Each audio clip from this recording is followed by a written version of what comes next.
Welcome to this lecture guys. तो हम पढ़ रहे थे डेटा ट्रांसफर, कॉपी इंस्ट्रक्शंस, और हमने ऑलरेडी कुछ इंस्ट्रक्शंस पढ़ लिए हैं डेटा ट्रांसफर में। जैसे हमने मूव पढ़ लिया है, एक्सचेंज पढ़ लिया है, पुश इंस्ट्रक्शन पढ़ लिया है, पॉप इंस्ट्रक्शन पढ़ लिया है। अब इसी में कुछ इंस्ट्रक्शंस और हैं, उनको भी हम पढ़ लेते हैं। तो यहाँ पर हमारा पहला इंस्ट्रक्शन है इन, और इसी से एक और सिमिलर इंस्ट्रक्शन है, वो है आउट। अब यहाँ पे बात हो रही है पोर्ट्स की। तो पोर्ट्स क्या चीज होती हैं, पहले हमें थोड़ा सा ये समझना पड़ेगा। तो आपके पास में एक प्रोसेसर है, और प्रोसेसर में इनपुट और आउटपुट डिवाइसेस भी कनेक्ट हो जाते हैं। तो लेट्स से मेरे पास में एक इनपुट डिवाइस है और मेरे पास में एक आउटपुट डिवाइस है। अब 8086 इन इनपुट और आउटपुट डिवाइसेस से कनेक्ट करने के लिए एक और पेरिफेरल डिवाइस का यूज करता है, जो आपका होता है या तो 8255 या फिर 8155। तो हम यहाँ पे फिलहाल 8255 का एग्जांपल लेते हैं। ये दोनों आपस में कैसे कम्युनिकेट करते हैं वो हम चैप्टर 3 में, यूनिट 3 में हम समझेंगे। 8255 इस इनपुट पोर्ट को एक एड्रेस असाइन करता है। तो मैं ये एड्रेस मान लेता हूं कि ये एड्रेस है आपका 1234 इन हेक्साडेसिमल, और इसी तरीके से आउटपुट पोर्ट को भी ये एक एड्रेस असाइन करता है। ये एड्रेस मैं अज्यूम कर लेता हूं कि एड्रेस है 5678। ये भी हेक्साडेसिमल में ही है, ठीक है।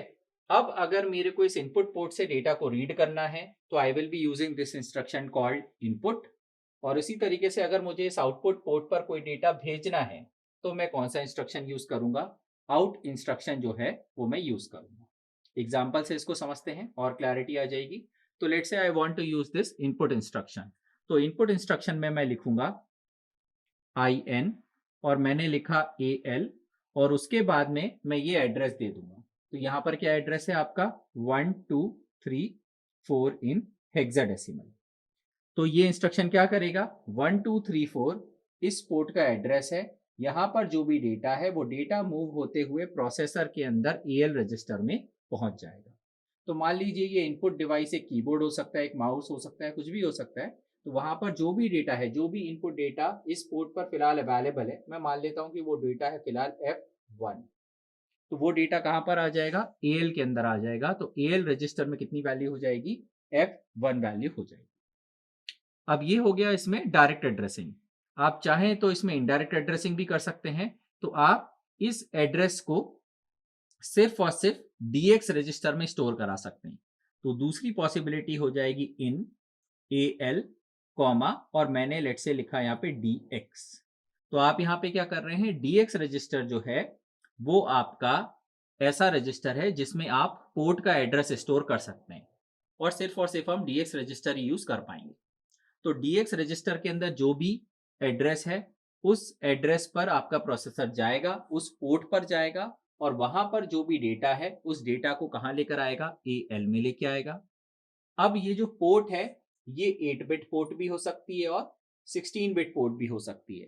तो अगर 8 बिट पोर्ट है तब तो आपको यहाँ पे AL लिखना है, लेकिन मान लीजिए आपका जो पोर्ट है यानी यहाँ से जो डेटा आ रहा है वो भी 16 बिट का डेटा है, तो फिर आप AL की जगह दूसरा जो रजिस्टर यूज करेंगे वो होगा AX रजिस्टर। तो it will be AX comma DX।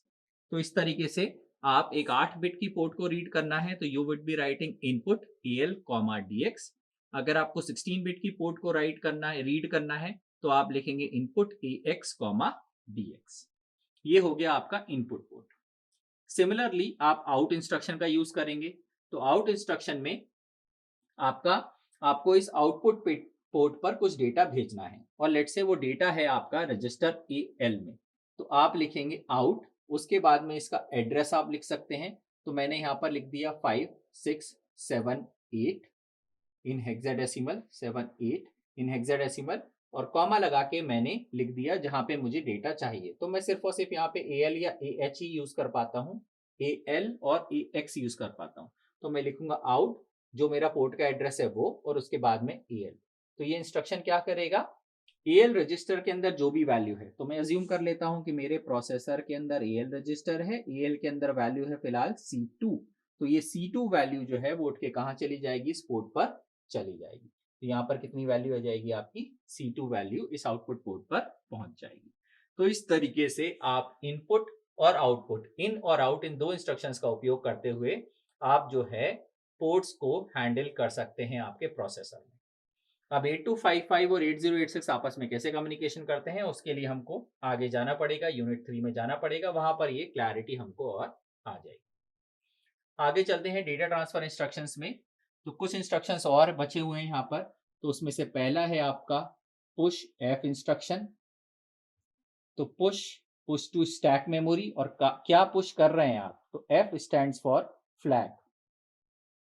कौन से वाले फ्लैग, तो फ्लैग तो भैया जो है आपका वो 16 बिट का रजिस्टर होता है। उस 16 बिट में से सिर्फ और सिर्फ जो है आपको 8 बिट्स का यूज करना है।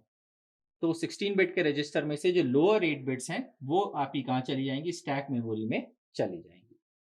इसी तरीके से आपका एक और इंस्ट्रक्शन है कि अगर स्टैक मेमोरी में ऑलरेडी कुछ वैल्यू रखी हुई है और उस वैल्यू को आपको फ्लैग रजिस्टर में लेकर आना है, तो इंस्ट्रक्शन क्या हो जाएगा आपका, पॉप एफ। तो स्टैक मेमोरी में जो भी कंटेंट है वो कंटेंट आपका फ्लैग रजिस्टर में आ जाएगा, lower byte of flag register में वो कंटेंट आपका पहुंच जाएगा। तो ये हो गया आपका पुश और पॉप इंस्ट्रक्शन।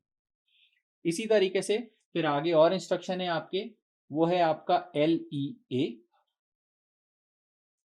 इस इंस्ट्रक्शन का फुल फॉर्म, L जो है वो स्टैंड करता है लोड के लिए, E जो है वो स्टैंड करता है, E और A ये दोनों मिलकर स्टैंड करते हैं इफेक्टिव एड्रेस के लिए। तो लोड इफेक्टिव एड्रेस हो गया। इसी तरीके से एक और इंस्ट्रक्शन है आपका, जो है आपका LDS। तो L अगेन स्टैंड करेगा लोड के लिए और DS स्टैंड करेगा आपका डेटा सेगमेंट रजिस्टर के लिए। तो अगर आपको डेटा सेगमेंट रजिस्टर में कोई वैल्यू लेके आनी है तो आप LDS इंस्ट्रक्शन का यूज कर सकते हैं। इसके बाद में फिर आपका आ जाएगा इसी तरीके से LDS की तरह ही है LES। तो अगेन लोड एक्स्ट्रा सेगमेंट। तो E और S क्या बता रहा है आपका, एक्स्ट्रा सेगमेंट, और L ऑब्वियसली आपका रिप्रेजेंट कर रहा है लोड को, यानी वैल्यू कहां पे आएगी, ES रजिस्टर में आएगी। ठीक है, ये हो गया आपको LES। फिर इसके बाद में आपका अगला इंस्ट्रक्शन है, वो है आपका LAHF। तो again L stands for load, AH आपका रजिस्टर है प्रोसेसर में, और F जो है वो है आपका फ्लैग के लिए। तो यहां पर आप क्या कर रहे हैं, फ्लैग की जो लोअर बाइट है, लोअर बाइट ऑफ फ्लैग, वो आप लेकर कहां पे आएंगे, वो आप लेकर आएंगे AH रजिस्टर में। और इसका ऑपोजिट अगर आपको कराना हो तो फिर आपके पास में जो इंस्ट्रक्शन है वो है आपका SAHF। वो इस ऊपर वाले इंस्ट्रक्शन का जस्ट ऑपोजिट करेगा। यहाँ पे जो S है वो स्टैंड करता है स्टोर के लिए, AH आपका रजिस्टर हो ही गया है, और F आपका फिर से फ्लैग है। तो आप यहाँ पे क्या कर रहे हैं, AH के अंदर जो भी कंटेंट है उसको आप पुश कर रहे हैं कहां पर, आपकी लोअर बाइट ऑफ फ्लैग पर। तो ये आपके इंस्ट्रक्शंस हो गए हैं, जो कि हम किस कैटेगरी में ला रहे हैं इसको, डेटा ट्रांसफर इंस्ट्रक्शंस में। तो जितने भी इंस्ट्रक्शंस हमने पिछले 2-3 वीडियोस में देखे हैं वो सभी इंस्ट्रक्शंस जो हैं आपके डेटा ट्रांसफर में यूज हो रहे हैं, इसीलिए उसको हमने कैटेगराइज किया है data transfer and copy instructions में। और इन इंस्ट्रक्शंस के बारे में अगर आपको जाना है तो आप जो है टेक्स्ट बुक्स रेफर कर सकते हैं, इसके एग्जाम्पल्स आपको वहां से मिल जाएंगे। तो इस वीडियो को यहीं पे खत्म करते हैं। Thank you so much.